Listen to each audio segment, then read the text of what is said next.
I lose $770,000 one night. That number doesn't even make sense because I don't have that money in my account right now, right? Much less did I have that 6, 7, 8 years ago. Don't have that. But I had street credit and I was running around with cash in my pocket, making everybody believe that you had it. I had money. My little sister, her husband catches wind. RJ lost X amount of money. This guy says if RJ doesn't pay. That's it. GP Nation, what's going on? This is your guest host, Josh Jones. Now, you're probably thinking, man, what's going on? Like, where's RJ? We're just doing a mic flip today, okay? So stay with me. Bear with me.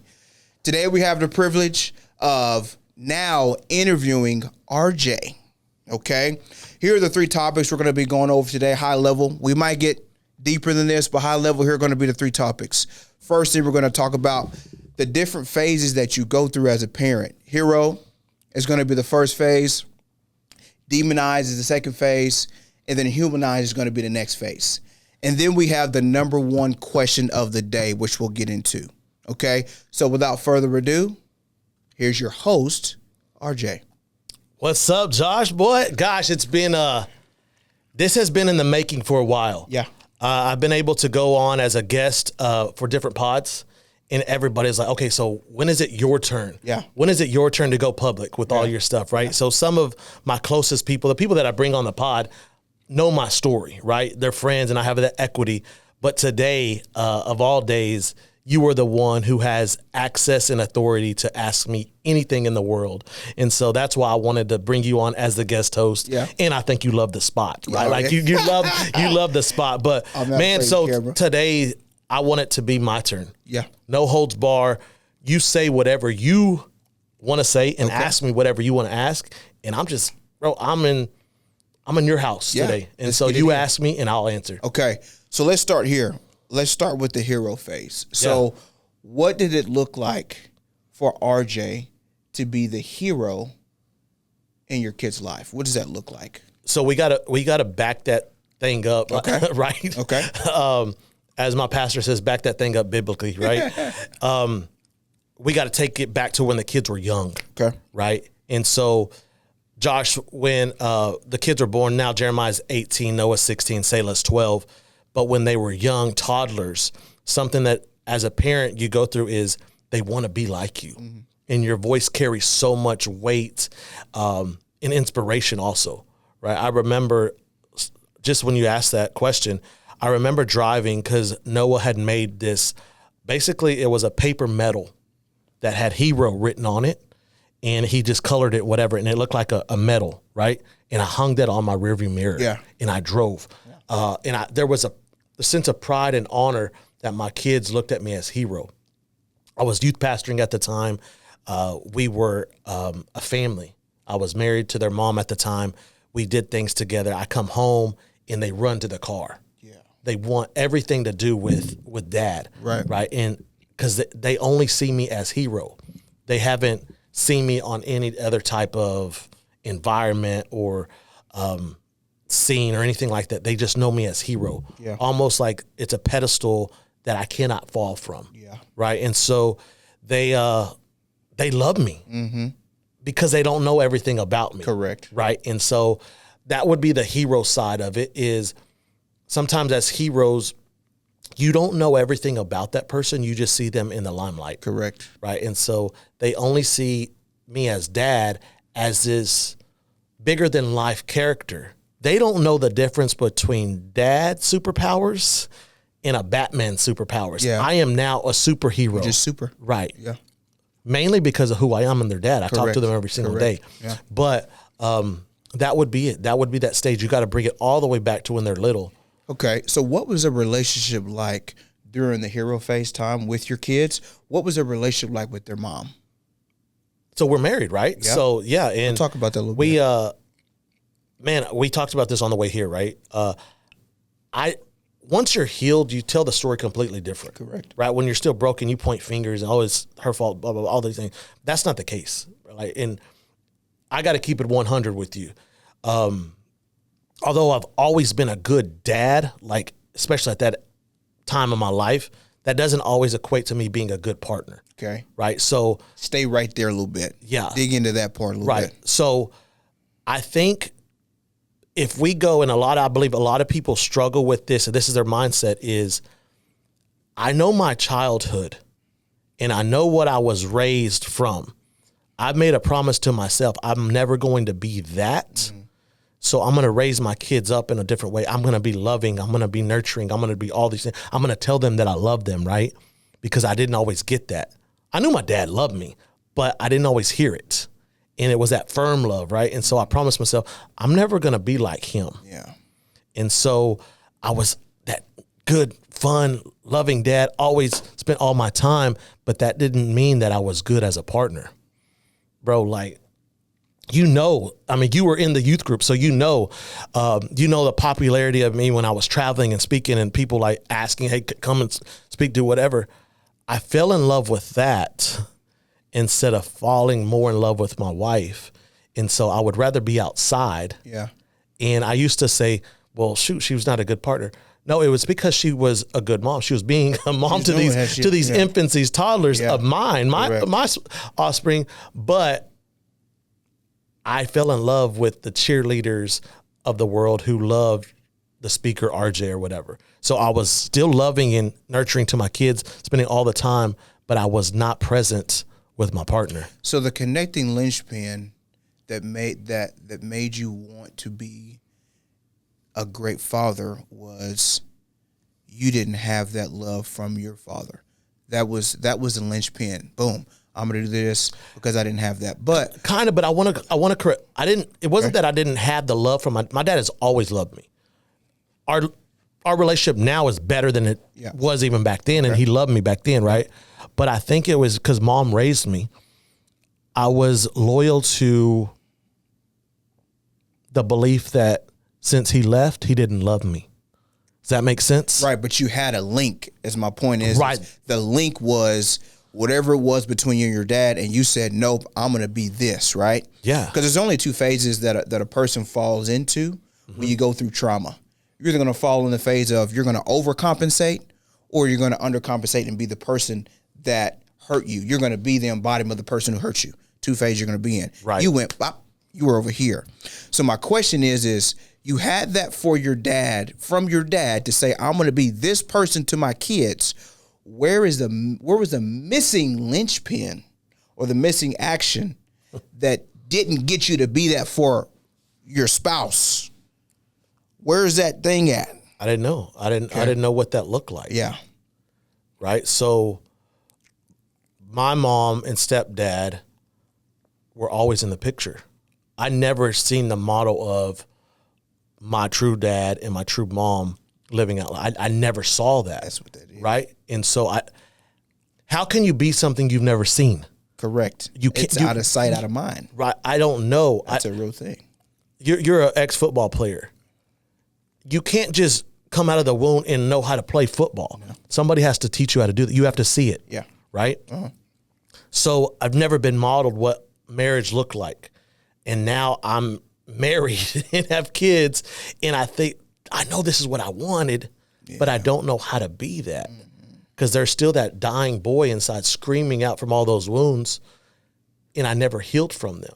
I rushed into marriage, and we talked about that. I rushed into marriage because I wanted to be married. Yeah. I wasn't ready to be married. I wasn't mature enough to be. Yeah. I don't regret it. I really don't regret it.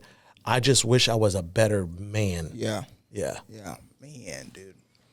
That's so big. So did you guys go through the phase, you and your spouse, of you being that hero, or that wasn't ever there? That's such a good question. Did you ever go through that phase where your wife kind of looked up to you like your kids did, right? Like, where's the hero phase in the marriage? And if it didn't happen, then it didn't happen because you never seen it, you know? Yeah, I don't know that I've ever been asked that question, and I've never thought about it, right? Yeah. And so we call it honeymoon phase, hero honeymoon, that kind of phase. I think because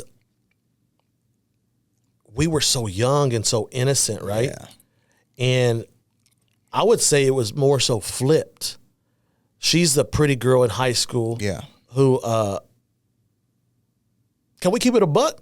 I mean, she's probably top 3 in high school, and I landed the top 3, right? And like I'm this like poor Mexican boy, right? Little all these things, and I landed this girl, and so I think I trophied her. Correct. Right? That makes sense. I trophied her, but I think she started to learn to trophy me as I started developing. And he fell in love with the Lord. Right. Now he's anointed. Now he's conversations, and now what everybody wants, I have. Yeah. Right? Yeah. Like, I mean, if we can dive in, I don't want to get off that topic, but if we can dive in, there was people that wanted to get in my circle because they recognized the anointing, right? And so what I used to say is the anointing is attractive.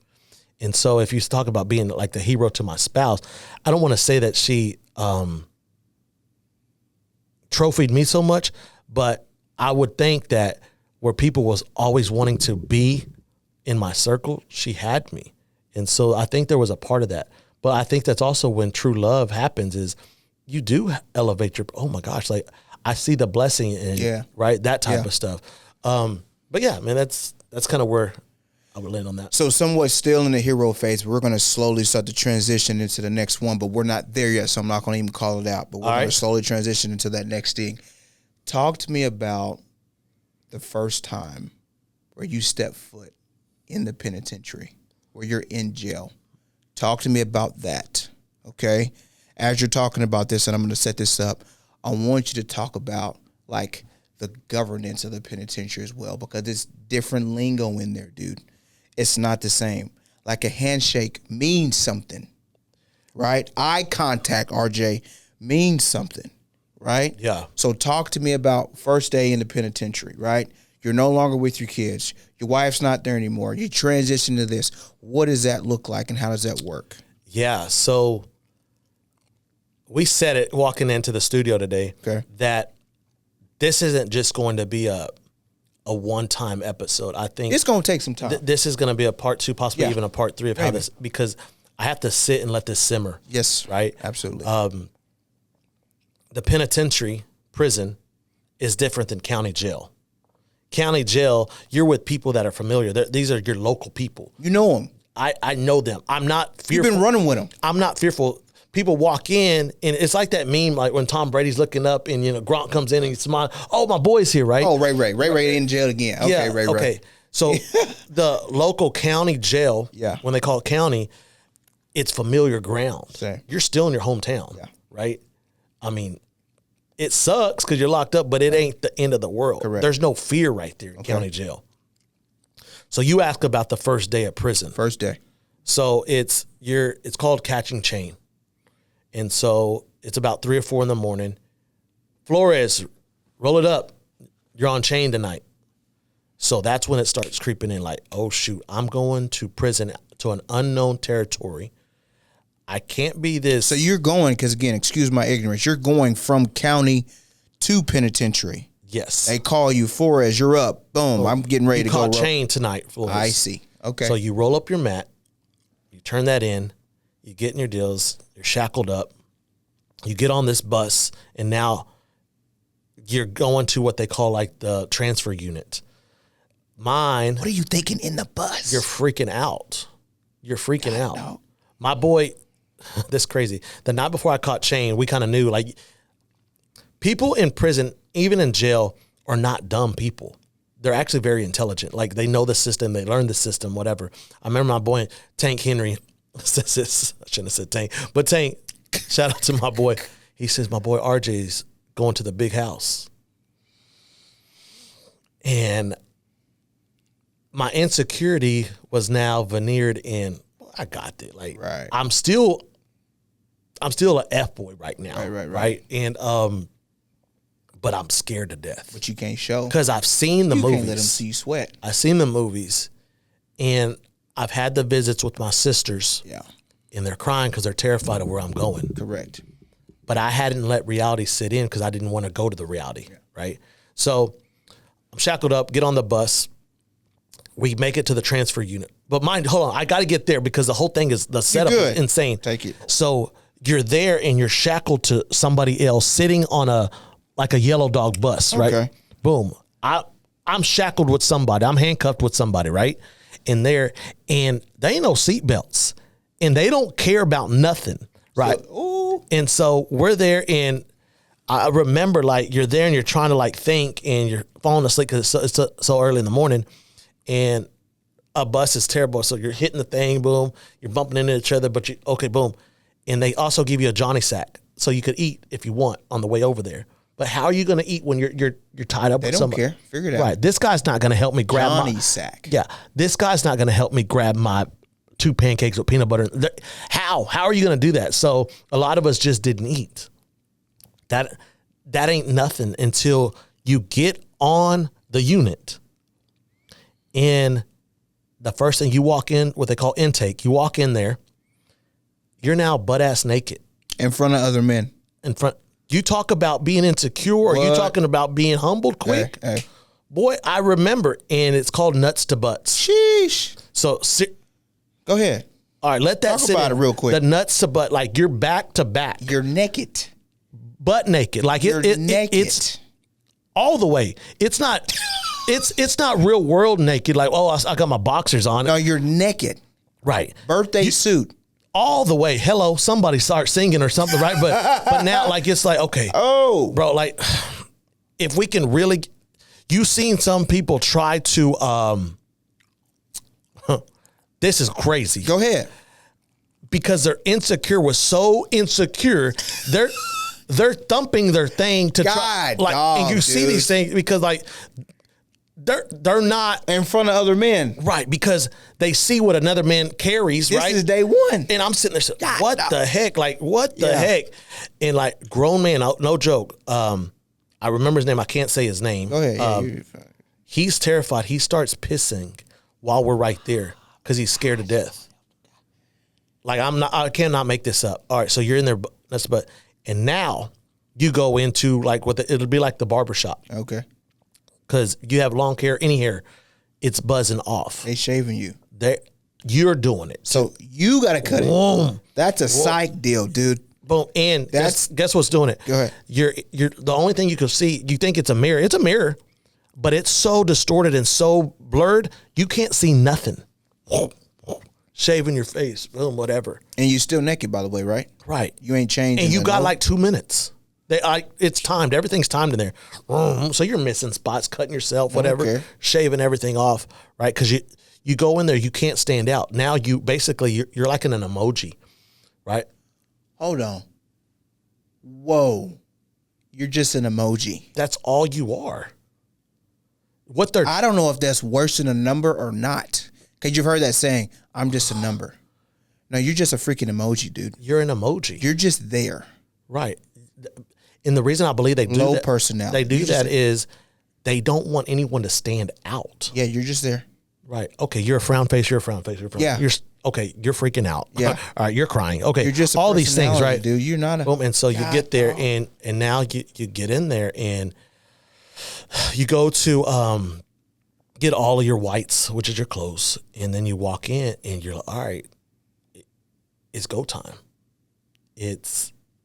You walk into your dorm, and you got to figure out, are you going to ride solo?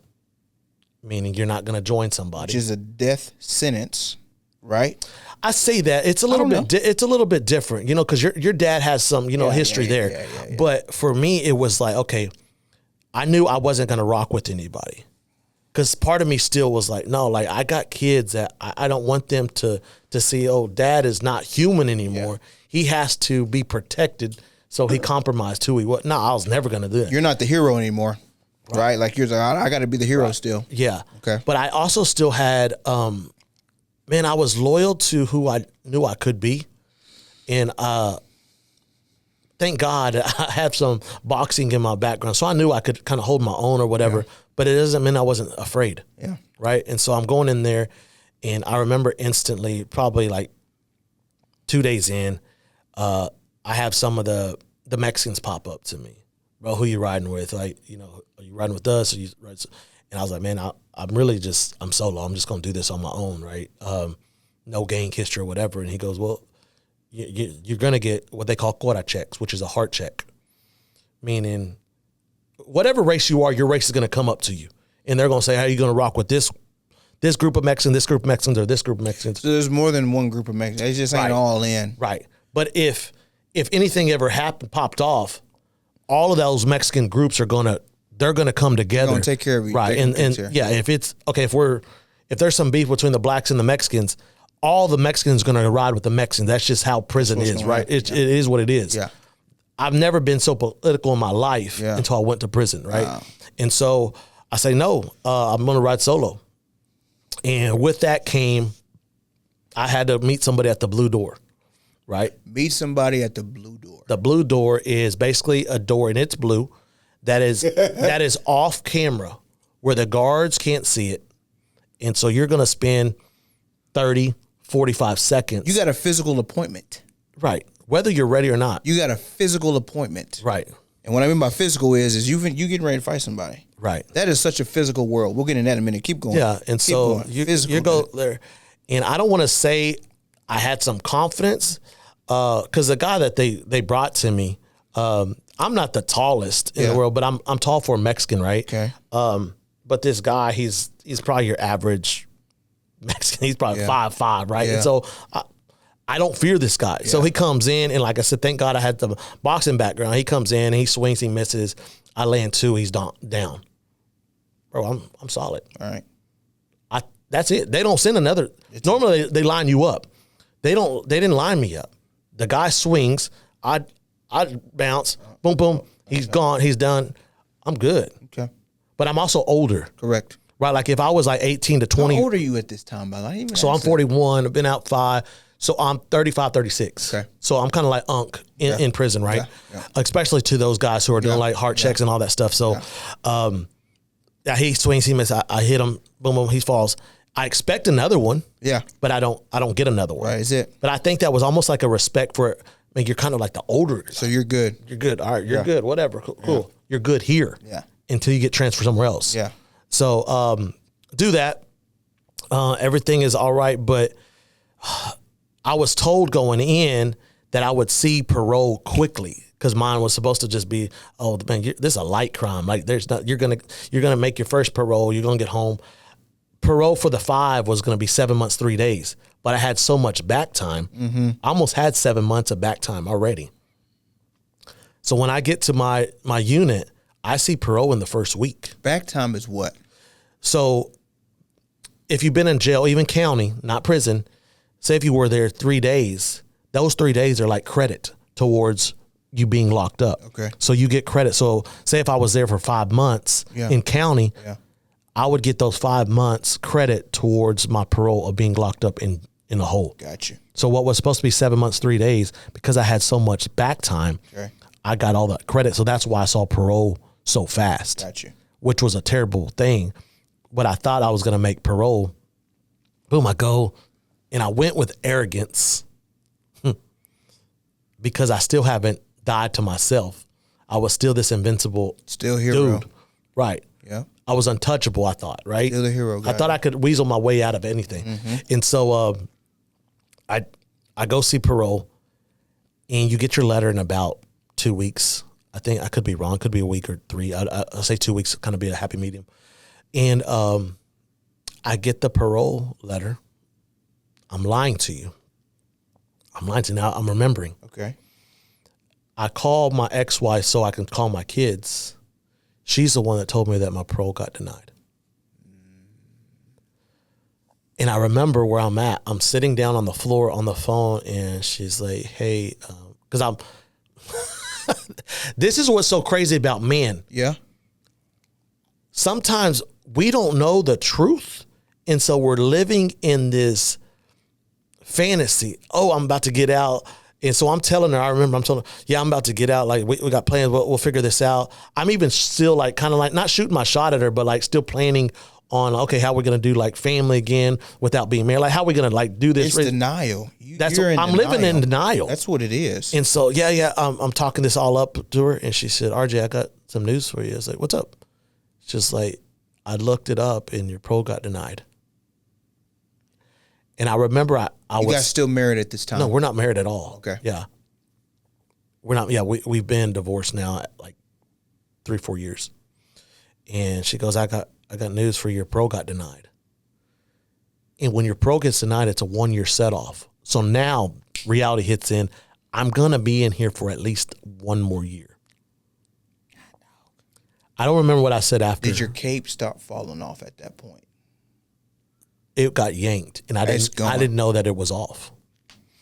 So, but I remember that night I go up, and I'm on the top bunk at the time, and I go in prison. You can't cry real tears, so they're dried internal tears. And I remember still looking up, and like, God, like, what? I'm here, and I have to be here a year, and I don't know that I'm gonna make it. Because how long did you plan on being there in your mind? Like, you were set for 3 months. You thought.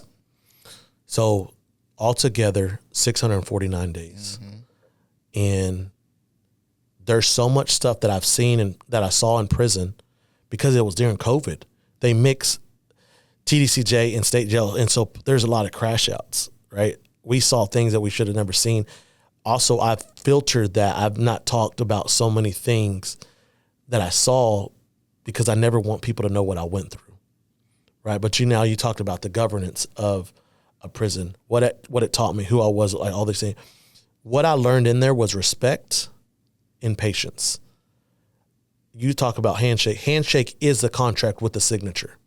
That is assigned. I shake your hand John like Hancock. I shake your hand. I signed a contract with John you. Hancock, yeah. Right? I wasn't making commissary, meaning like I wasn't making store all the time, right? You were not. I was not. Okay. And you've known me to, we've known each other for 20 years, but you've known me in the last 10 to have a little bit of cash in mind, right? Always. Okay. Yeah. But in prison, the only one that was supporting me was my sister, who could only put $20 on my books once a month. That's all you had. Yeah. So, and 20 is a different 20, right? But it's still nothing when a lot of that's going to stamps, which is like your currency, to write the kids every day. And then you got to get your food and stuff like that. And so we talk about the handshake. You get instant credit in prison, but don't you dare mess that up. First, you're going to get blue doored, right? But you're also now going to get cut off. So, and there's no coming back from that. There's no coming back. Because you best believe that people are on the phone saying, hey, pull up this number, 230-4912. That's my real number. Yeah. Pull this guy up. What is his charges? Or has he been just BSing us? Yeah. What is he about? What's he in here for? Yeah. Because first they're checking to make sure you don't have a crazy case. Correct. Meaning, you know. So don't start lying, because now you ain't got no street cred. Right. Don't tell me you was a kingpin when you weren't a kingpin. Right. I mean, don't tell me you're in here for traffic tickets when you're really a chomo. Yeah. Right. And so, yeah, handshakes, everything. So I remember, like, now it's everybody kind of, your hair's growing out, right? What am I giving the handshake? Like, for example, what is this? Like, why am I signing the dotted line? Let me back up. What's going to make me sign that dotted line? Is it the value of, stamps, like you said? Is it the value of noodles? Is it the value of a honey bun? Like, what am I saying? Hey, RJ, I need this from you. Let's shake on it. What's valuable in jail? What's valuable in the penitentiary? First thing that you want, because you only have boots. You don't have slides or anything. And it ain't these kind of boots, by the way. No. You ain't got. Love your new boots. It ain't these but boots. You got to get in the shower. So if we could talk about just the craziness of that, there are babies in the shower, if you know what I mean. I don't. They don't. Break that down. People please themselves in the shower. God, dog, dude. Right. You think of these guys, they've been in there. And that's a real thing. People haven't matured. And so don't you dare go in there barefoot. Don't you dare go in there barefoot. One, if you're on top bunk, if you went in there barefoot and you come out, you have to step on somebody's corner of their bed. You got to ask for permission to step on the corner of their bed to get up on your bunk. So don't you dare. I got to ask for permission to step on somebody's corner of the bed to get up to my bunk. I got to ask first. Right. Don't not ask and put your feet. Because there's a ladder, but you got to step to get to the ladder. I got to ask this. I'm just trying to get to my bed. Remember I told you I learned respect and patience. That can start a fight right there. You get crashed out. Because it's a physical world out there. Right. In there. Right. Everything's clean. Everybody's neat. Everybody's clean. So the baby, this is back a kingdom. To that real quick. Yeah, go ahead. So my bad. Don't go in there with barefoot, because now you just stepped on. Now you're gross, bro. Like what? And so the first thing you sign contract on, you're in debt. Day one. Hey, Mr. Jones, can I borrow your slides to go shower? Yeah, but I'm gonna tax you 3 soups when you make store. That's the money. That's the currency. I'm in debt. Boom. Now. Sheesh. Now. Go ahead. What happens if you're not making store? Because you only got $20 a month. How do you buy slides? Yeah. How you gonna buy the soups? Right. So go ahead. So now you have to learn the game. You gotta hustle now. I gotta figure this out. No choice. I've always been somebody that's good with words or whatever. So instantly I know what I gotta do. I'm now writing parole letters for these guys for the parole board. I'm charging $25 a letter. All right. That's your bread right there. But I owe a lot. Yeah. 3 soups, which is equivalent to $1, that's a lot of money. That's only in one day. It takes you to get any kind of money on your books about 3 weeks your first time around. So think about it. I'm in for $21 already, stuck to this guy. Bruh. That's crazy, man. So that's prison was just crazy, but there's a lot of politics. There's a lot of things that really, I always tell people, I'm not glad that I went. Yeah. I'm not. But I'm thankful for what I learned and who the Lord taught me to be. Josh, in prison, I was so frustrated that I couldn't make things happen. Yeah.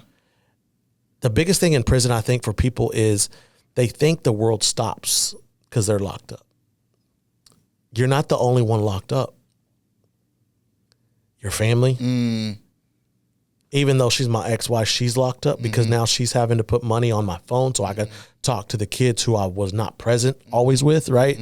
So she's having to, oh God, thank you, Lord. She's having to pay a debt that she didn't charge. Yeah. Right? Yeah. My family's having to pay a debt that they didn't charge. Yeah. But most importantly, my kids are having to pay a debt that they didn't sign up for. Wow. I remember, so COVID hits and it's on lockdown basically, right? And I say basically it is. And now they shut the time of the phone. You get 1 call a day for 5 minutes. Don't try to call for a minute, hang up and try to call. They had it set up. It would lock your account. 5 minutes is all you 5 minutes, whether you got it, and it would just shut off. That's it. And sometimes often I would call my kids, but many times they wouldn't answer. And I remember though, like yesterday, I'm on the phone and I'm talking actually to the kid's mom, and she's basically giving me a rundown of like what the kids are going through. They're having breakdowns. And she's like, I don't know how to tell you this, but Jeremiah is having a breakdown. He's in, oh gosh, I'm gonna cry. He's in the middle of the street right now, screaming and not listening to me. Because he's lost right now. Mm-hmm. And I hear her just, Jeremiah, get back over here. And there's, he's acting out because dad's not home. You can't do nothing about it. Hero's cape is off. No. But even more so than that, there's no presence. There's no presence of dad. So that is real jail right there. Right. But that's Josh, real jail. As tears are coming down my face, I got to keep this facade. You can't even. Nobody know, because people are looking at you while you're on the phone. So now I got my poker face on, and I can't let people know that I'm struggling. I'm dying inside right now. This is my seed acting out because of my fault, my behaviors, right? Yeah. And I'm sitting there saying, God. And so I go back and I go back to my bunk, and I'm just saying, God, like, I gotta change. Like, I gotta change. Something has to give so that I can become who I'm supposed to become. Yep. Not only for me, but because my kids need a representation of who a man is supposed to be like. And I've just been acting like a boy, a childish one, a selfish one. And so that night, I remember telling God, I said, God, I'm stripping my faith. Not completely, but I'm going to start from Genesis. I'm going to read the Revelation. I'm not going to skip, but I need you to be who you say you are. Because right now I don't feel like you are. And Josh, I just begin to read. I just begin to read and just let the Lord just deal with me. And I say that was my breaking point, but it wasn't all the way my breaking point. You had a couple of those, right? And the final one was, like I told you, a lot of times I was calling the kids, but the ones that would answer only was Jeremiah. Noah and Selah never wanted to talk to me. Noah and Selah did. Right. Jeremiah answered the phone. Yeah. Robin would get it and give it to Jeremiah. And he was the one that was most affected. Right. He's acting out. Right. Yeah. But that's also He's also your oldest. That's your first. That's the first. That's my lineage. That's the first. This is the prince. If I'm the king, this is the prince, dude. Right. Yeah. And so he's answering. And then finally, I'm writing the kids almost every day, right? And I'm writing them, and I call. I remember this day I call, and I've already been in for like 7-8 months already. I call, and Robin answers, and she says, hey, Noah's right here next to me. And he wants to ask a question, but he wants me to ask it. Ooh. And I already know what time it is, right? But mind you, I haven't talked to my son Noah at all. And you know the closeness to me and Noah, right? Today. You saw Noah today. Right. Yeah. You know, praise God for Straight that. Up and down. But that's not what this moment is, right? Yeah. So the question Noah asked, I can never forget it. It's coming through his mom's mouth, right? Because he's,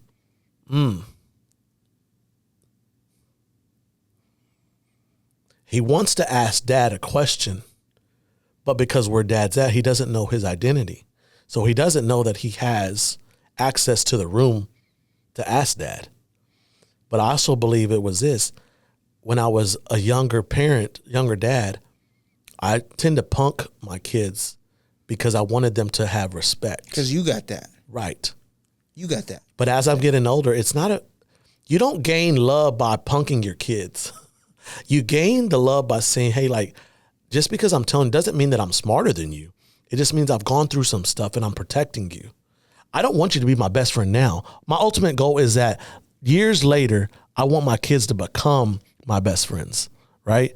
But at this moment, so Noah's next to Robin, and he says this, Dad, if you knew what you were doing would separate us, why didn't you stop? If you knew what you were doing would separate us, why didn't you stop? I hung up the phone. Because stop right there. Because God, dog. Because if we go back, right, when you're going through temptation, before you make a decision to fall to your temptation, God always gives you an option and a way out.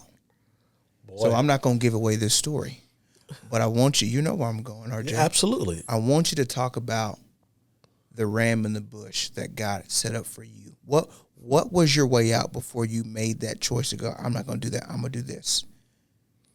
What was that thing? Because that's why you hung the phone up. Right. That's why you hung the phone up. Because you knew you had a way out. You had a way out. You didn't choose it. Tell me all the ways out. So God put speed bumps in the street. Yeah. He set up tire track. It goes back to like, oh God, like if we could keep it a buck, right? A lot of people now, like, let's just keep it 100, right? Like 100, like all the way, like, like this is me and you talking on the phone, right? And you don't know this because a lot of people don't know this. A lot of people know who my spiritual dad is, Tim Ross. Yep. What they don't know is that although you can never not be family, But there's moments where he cut me off. Had to. Right. But I gotta go. I gotta go to this. So you're in the youth group at the time. I'm youth ministry. I go to his church, right? Potter's house, right? Yeah. He's running brick and they're having revival. And he calls me up and he prophesies over me. Right? And he says, you must run the race of life at this pace. You cannot run at a pace your family can't keep up. I thought that was vague. I didn't know. Okay, that's cool. Tim Ross has put his hands on me and all these things. Yeah. I did the courtesy fall, like all these things. Yeah. I was playing church. Yeah. I didn't know the significance of that voice. And so now I'm traveling and doing whatever. I'm also entertaining then my assistant, and her just wanting to be like a groupie and always wanting to, let me scratch that. Okay. I loved her being around. I used to call her a groupie. No, I was inviting. Okay. Right. Keep it a buck. Yeah. Let's speak from the place of healing. Straight up and down. Right. Yeah. I liked her around because she fed my ego. Yeah. She fed my ego more than she wanted to be a groupie. There you go. Right. Yeah. So I'm calling her now. I'm catching myself alone with this woman to now. I don't know how we got there, but we're getting there. I'm supposed to meet her at the hotel room. Right? Yep. Go ahead. I'm supposed to meet her at the hotel room. Mm-hmm. And on my way over there, my phone is going crazy. It's Tim Ross. If people know Tim now, right? Like, okay, the basement, all these things, and he's popular and he's doing whatever he's called, he's anointed, all these things, right? Yeah, the man. He's not one that would blow up your phone. And if he's blowing up your phone, people are excited to answer.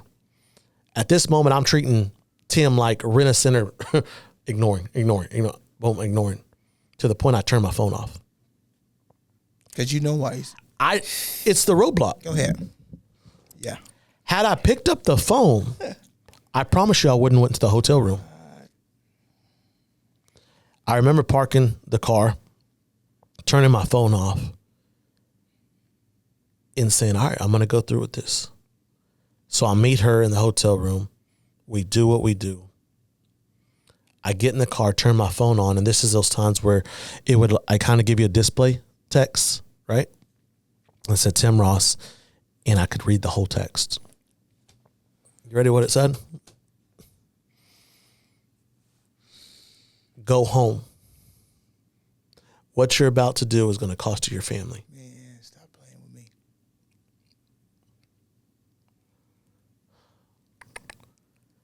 So, now go all the way back to now. You're in prison. You're on the phone. Your son.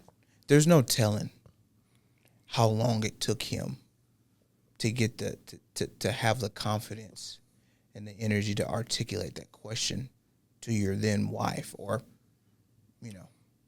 So yeah, ex-wife, ex-wife, to then but be still able mom, right? To then be able to say how mom asked this question. There's no telling how long it took him to try to figure out what it is he wanted to say. Then he finally got the courage to say, Mom, next time we're on the phone with Dad, I want to say this. Finally says it to Mom. Mom says it to you. You hang up. Why? I didn't know how to be anything other than hero to my kids. I filtered so much. They didn't run. They didn't know my ugly. Couldn't run no more. You talk about that affair, but that was, shoot.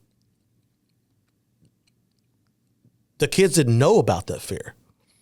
They were so young. They knew when we got divorced years later. They didn't know about the gambling ring that I was running.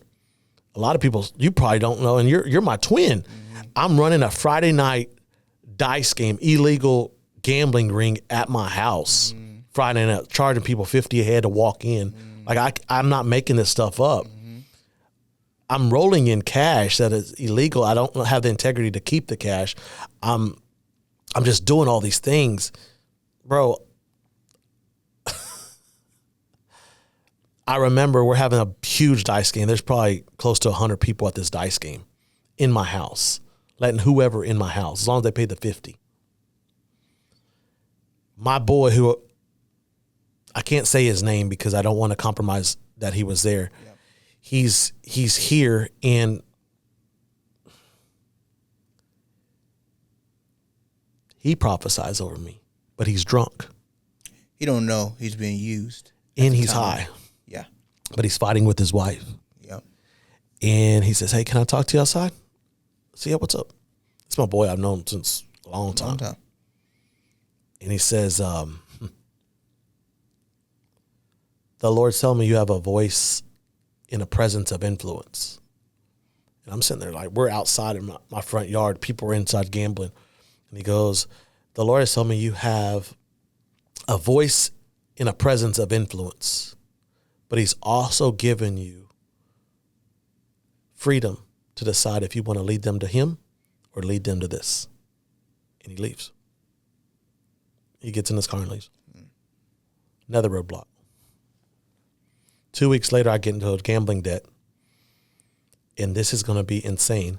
But I get in so much of a gambling debt, Josh, I lose $770,000 one night. That number doesn't even make sense because I don't have that money in my account right now, right? Much less did I have that 6, 7, 8 years ago. Don't have that. But I had street credit, and I was running around with cash in my pocket, making everybody believe that you had it. I had money. I didn't have it. So I'm gambling with this gangster in my house. And I had popped him for like 10 bands.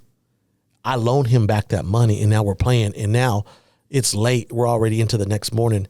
And now quarters are representing $25,000. This is in your house. In my house, Josh. I lose $770,000. Where are the kids, by the way? They're with Robin. So we've already separated. Got you. Divorced. All right, boom. Cool. Go ahead. I'm at my rental house. She's at her house. Boom. And I remember it's Halloween, and I was a Friday night, but Halloween Saturday, right? And so we finally get done, and I'm down $770,000. And he says, I expect my money. And he pulls out a 9. And what did he pull out? A 9 millimeter, right, bro? And I was like, I'm a manipulator. I still have a mouthpiece. I said, yeah, but bro, like it's Saturday. I can't get that cash till Monday, right? And I still got to put it in, whatever. I don't have any rent houses. But you're trying to figure it out. As what I said, doing. Yeah, I gotta write to the bank, tell them I need a loan or whatever. I need some cash off of this house or this property. I don't got property. Yeah. I said, but let's meet up on Monday. I'm trying to buy time, right? And it's all right. And I said, well, do me a favor, don't tell nobody. We shake hands. We shake hands. Go that handshake. Right. But I'm also shaking hands to somebody who's a hustler or gangster. He don't care what I ask him to not tell nobody because I don't want my family I don't want my kids to know. I don't want anything to know. Monday morning comes. I get a phone call from my dad. My little sister, she used to do like a little burrito route early in the morning, dropping off to different people. Her husband catches wind. RJ lost X amount of money.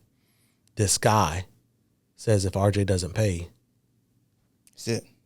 Right. Here you go. So now my baby sister, scared to death, calls my dad, yep. who calls me, says, hey, what happened? Yep. I said, I don't know what happened. It happened. And I have family that is connected. Like, so we make those calls and we're trying to meet up with this guy, like all these manipulations, like Golly, to make things happen. One of my cousins says, hey, let's offer him this, whatever, all these things. And one of my cousins like, no, like if we're connected, like, what if we knock him off? Like all the thing, all the scenario, all the like, all the scenario together. Right. But my main concern is, okay, I need my kids and my ex-wife to be protected. So I seriously have people in that neighborhood that I have. There was one main street to come in. I had people at that corner making sure that they were okay. And so now I'm like freaking out. Like I don't know what time it is, but I know what time it is at the same time, right? Yeah. So we're doing our homework. We're trying to find out who this guy is, who's he connected, all these things. And we catch wind and conversations happen. And there were so many roadblocks, Josh, like the prophecy, the Tim Rosses and all those things that I blinked at certain things and had to wake up to reality. Had I have woken up when these roadblocks happened, I would have never been in prison. I would have never had to listen to Noah ask his mom, Dad, if you knew what you were doing would separate us, why didn't you stop? You didn't answer the bell because when he asked that question, man, I can just imagine all those different memories of God saying, hey, man, stop. Started to come back. Everything. They all started to Josh, come back. So every one of my kids, the Lord gave me their names in a vision or in a dream. And when they were born, I also had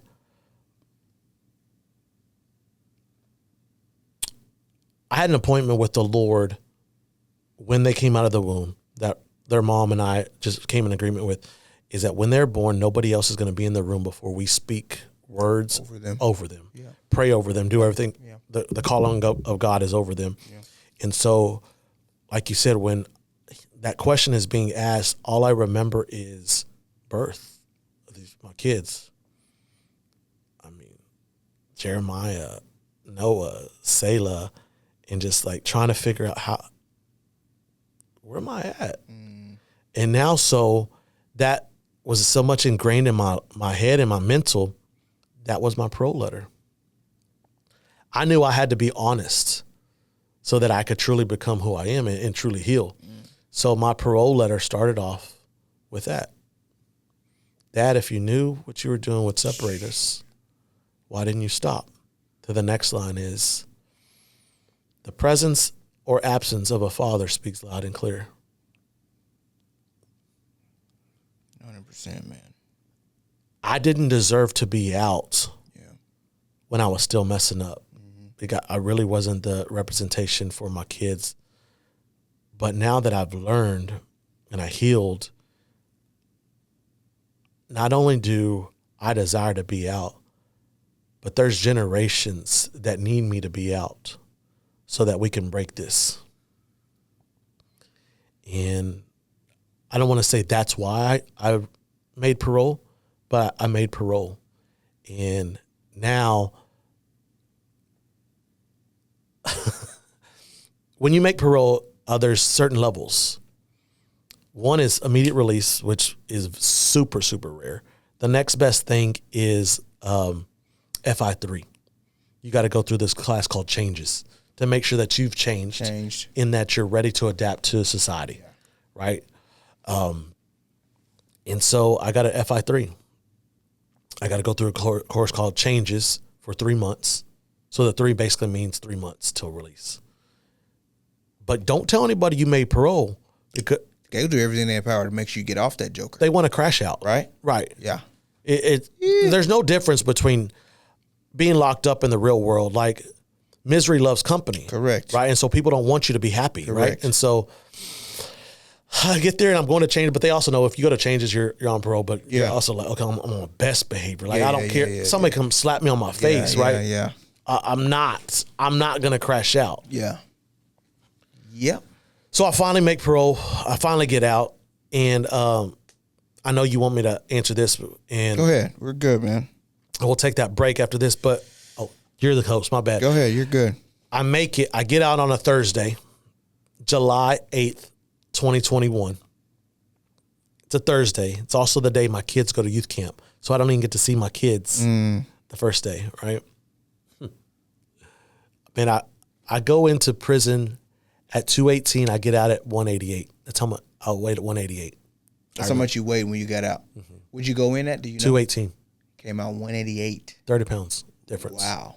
We talk about we're really close to the same weight. Yeah. But it's a different 220, weight. 220. it's a different 220, right? Like Josh, you right. Like, my 218 and my 180 is different. Yeah. Right. Yeah. Although I'm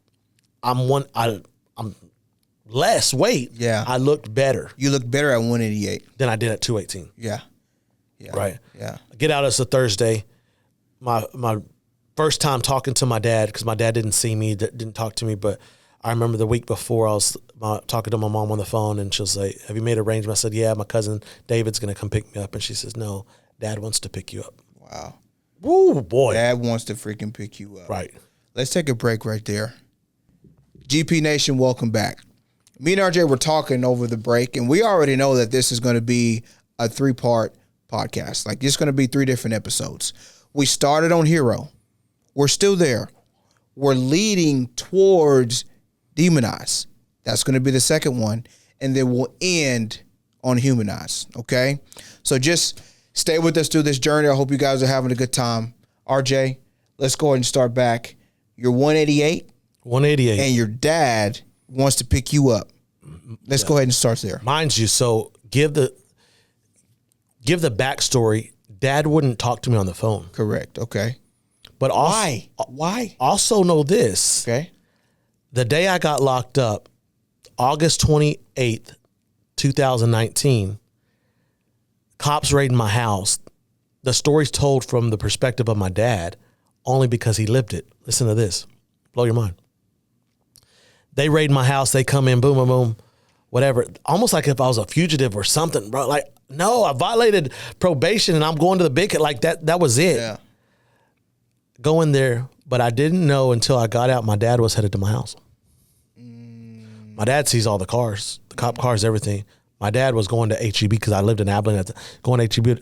But as parents do, we always do a temperature check on our kids. My dad's just driving by my house. He's just trying to check on you. You good, son? Yeah. Sometimes as parents, we don't know how to say that. Yeah. Are you good, son? Yeah. So we just drive by in silence. Yeah. That's something else. He just drove by. Timing. I wonder what the mental was of him. Oh my gosh. Driving by. I lived on a corner house. Yeah. He's driving by and he sees 6 cop cars and he sees his son handcuffed. I don't see my dad. My dad sees me. He didn't even stop. That would preach. God. I don't see the father, but the father sees me. Yeah. Wow. My life was so black, so dark, I couldn't see the light. Yeah. My dad drives by. He told my mom he never wanted to see his son in orange or in white. And so he didn't even visit me while I was in county. He wouldn't. I used to think it was tough love. It was, no, my dad couldn't see it. Yeah. Dad didn't want to see his son. He's struggling. Yeah. Remember, I'm not the only one locked up. Dad is too. Yeah. What Jeremiah is to me. Yeah. Yes. I'm to Reuben. You're in the street. I'm the same name. Yeah. Yeah. Yep. So now check this. My behavior made my kids most likely have to lie to their friends. Where's your dad at? Jeremiah, Noah, Selah? Oh, he's off to work. He works out of town or he moved. My behavior made them compromise their integrity. Flip it to my dad, senior. Same. People are messy. How's RJ doing? They know I'm locked up. Yeah. Now my dad has to face the music that I turned on. So I used to call it was tough love. Now my dad had to pay a price he didn't charge. Yeah. I don't hear from him 649 days. But he wants to be the one to pick me up. You know the story. Well, I'm going to cry right now. You know the story because I never thought this. Yeah. Till right now. But you also are the person that has access to everything to me, right? The story of the prodigal son. Go ahead. Every day the dad looked out, is my son coming back? Yeah. Scripture says that he recognized his mannerism. That's my son. Flip this. I already know where you're going. Every morning, before we got ready, you spend the night at my house. Yeah. Every morning before you step outside, what do? You brush your teeth in what? In front of what? A mirror. You get ready. So you see you. Yeah. The father is looking for the reflection of him. So he looks out, and so now the son comes. And the Bible says that, thank you, Lord, that once the father recognized it was the son, he starts walking faster, sprinting. I'm convinced that the moment that the father started running to him and he recognized, man, my dad's not running to discipline me. He's running to love me, that the son's pace picks up. Picks up too. Boom. Yeah. And so dad wants to pick me up July 8, 2021. I never wanted to disappoint my dad. I still don't. I'm 41 years old. And this is a guy I still look up to. But I also have to be in the car with him. And so he picks me up. And when you get out of prison, they give you clothes. And I'm 188, so I'm probably a size 31 waist or whatever, right? Maybe 32, probably 30 really. But they give me 36s. And it's that ugly greenish khaki color slacks. You ain't looking fresh right now. Heck no. And I'm coming out, and you got a red onion bag. Yeah. Right? That they stack. Red onion bag. Boom, that has all your stuff in it, and you're walking out to your dad. My mom's there, but walking out to nothing against my mom. Yeah. I love my mom. Yeah. But I can't get my eyes off my dad. You're locked in? What's he thinking? I'm a reflection of him. I'm the prodigal son walking home in shame. Yeah.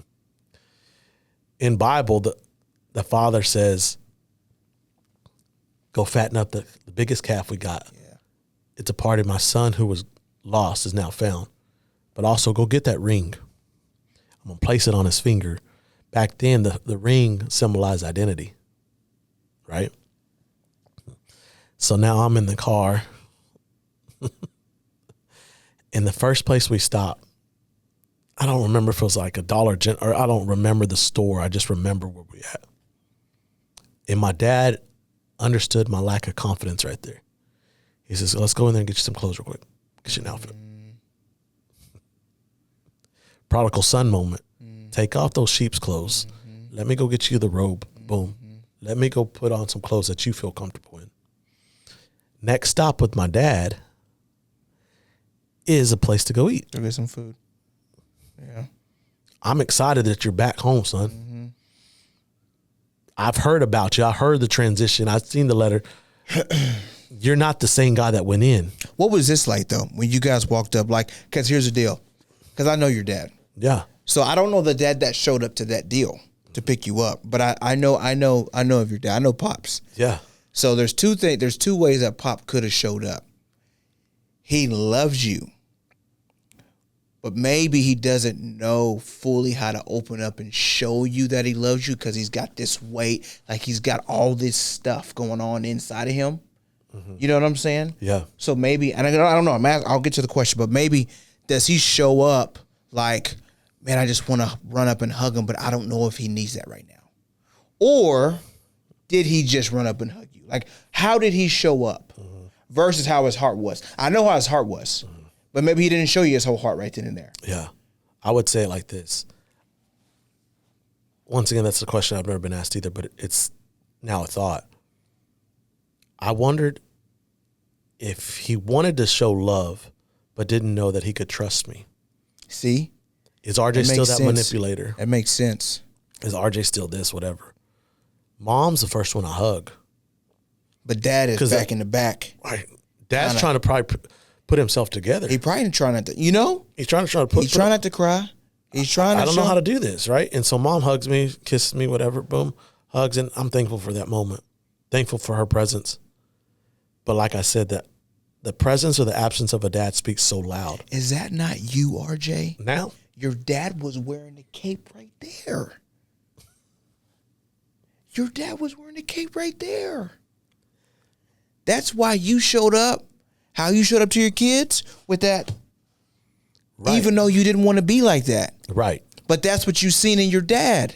Right. And your dad wants to pick you up from jail because he loves you and he wants to show that he wants to be there for you. Josh, you know, but he can't show all of it. I can't show you my plan for your life because you're not ready. So we're going there because I need to go. I need to go there because I don't know that people don't. So dad hugs me and we cry. I'm an emotional man because that man's emotional. So he did hug you and cry. So he did do that. I know he's crying. Tears aren't falling. He's now wearing. Heroes don't cry. Yes. Correct. But I feel his chest. I feel his heart shaking when we're hugging. Yeah. Yeah. Yeah. Yeah. I've been institutionalized. Correct. Right? I'm that emoji. I'm that number. So I don't know how to communicate my emotions either. So I'm holding dad and I'm just. You ever been, it'd be like with you and your mom, where just their presence of just sitting in their lap or whatever brings so much comfort and protection and joy and peace. When I'm hugging my dad, I'm just thankful he's right there. Mm-hmm. Right? And like you said, he's there to pick me up. Before I go into the next thing, I have to share this story because this is what the Lord has shown me right at this moment. Growing up, one of the coolest things ever, I'd play soccer all Saturday because that's what I did, right? I played soccer and I love being in my cleats and all that stuff. Played soccer all day long, but at night, we would go home and my mom was always asleep. My dad would stay up and we'd watch movies. We used to steal cable back in the day, but that's a different story. We watched movies and we were trying to see who could stay up the longest. My sisters were always like on the couch with my dad. I'm always on the floor because I just like to have like a pallet. But I'd be in my soccer uniform. I'd try to stay up as long as I can.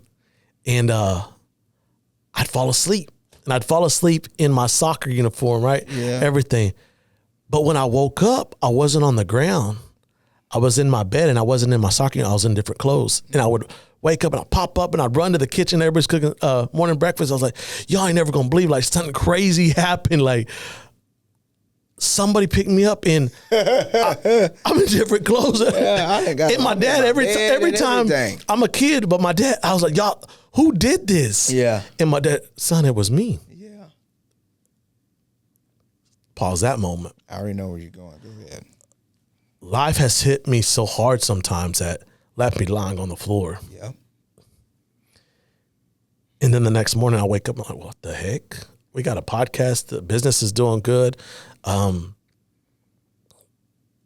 did this? I don't deserve this. Where am I at? Who did this? Right. And the father says, it was me. Yeah. I took it. So that's been life. That moment with hugging dad after prison, that was that moment for me. Yeah. It was like, come hell or high water, son, I'm here in this with you. There's nothing you could do or not do that's going to separate. I'm right here with you. And so, yeah, we made a deal, but that was a Thursday. Yeah. You asked me about how it was when I got out. Like Thursday, my kids are at youth camp. Spend some time with the family, still like on edge, like kind of whatever. But my dad and them suggest, okay, there's a quinceañera Saturday night. Let's go. I'm nervous as hell, right? I'm just nervous because I haven't seen these people. I don't know how they're. You ever walk by somebody that doesn't like you, but they don't have the courage to tell you? Correct. Yeah. Right? Yeah. Everybody there is like that. I got people coming up to me and say, yeah, don't mess up again. God, dog. What? Okay. You think you have That's what I'm, yeah. You think you have the power and the authority to speak into my life and act like you know like a Yeah. But I'm also polite because I learned respect. Yeah. All right, thank you, Uncle. And just leave it. Yep. Some family members wouldn't even come up to me. Yeah, whatever. I'm unclean. Right? Yeah, it is what it is. RJ got some number. He's unclean. Whatever. We don't F with RJ no more. Whatever. Yeah. I'm sitting there, but my back is to the wall. Prison teaches you to never have your back towards people. PTSD. That's what it is. So I'm scanning the room. Mm-hmm. And my vision has only been focused on families walking in the doors, husbands with wives, husbands, wife, and kids all walking in together, or dad with kids, and I'm there alone because I long to see my kids so much, but they're at camp. And a song comes on from Parker McCollum called "It's Been a Hell of a Year." Right? We know that. We know that song. Yeah, we know that. I didn't know the weight of that song until... Well, because it didn't matter. Right. Until it mattered. Now you're replaying. Now you're like, oh my God. Not been a hell of a year. It's been a hell of a years. Yeah. Right? Yeah. And so I told my dad, I said, Dad, I got to go. I said, it's too much for me right now. And he understands. And so I go to the car and I go to the car. Well, my dad purchased me a car. Like it was a hoopty, but it was a car. I needed something. Yeah. And you know, my family doesn't come from bread, right? Yeah, like, yeah. And so I get in there and I instantly I let it out, but I let it out emotionally, but with dry tears still. I haven't broke yet, right? And I'm just like, God, this a lot. And my boy, Drew Castillo, former youth pastor at the Potter's House, where Tim was at, the youth pastor at the Potter's House. And he doesn't even have my new number. This is insane.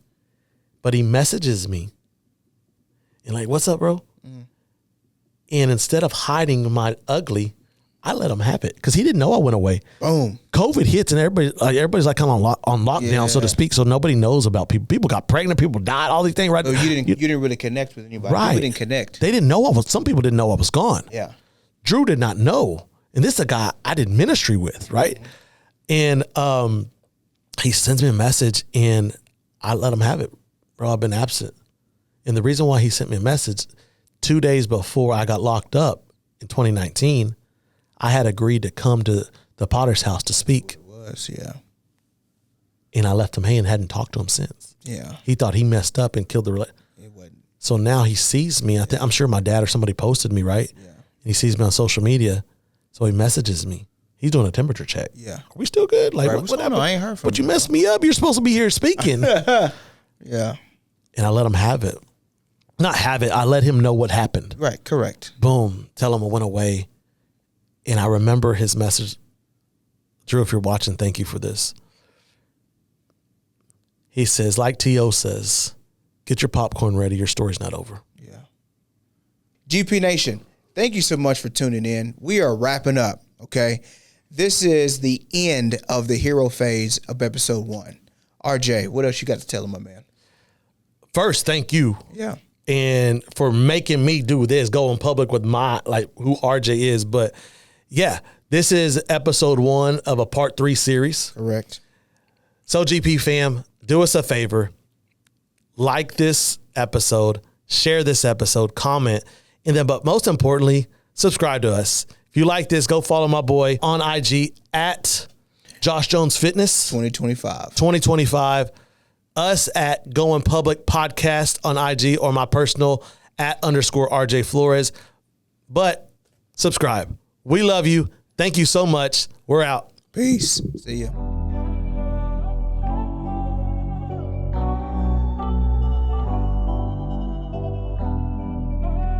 Modes on the beat.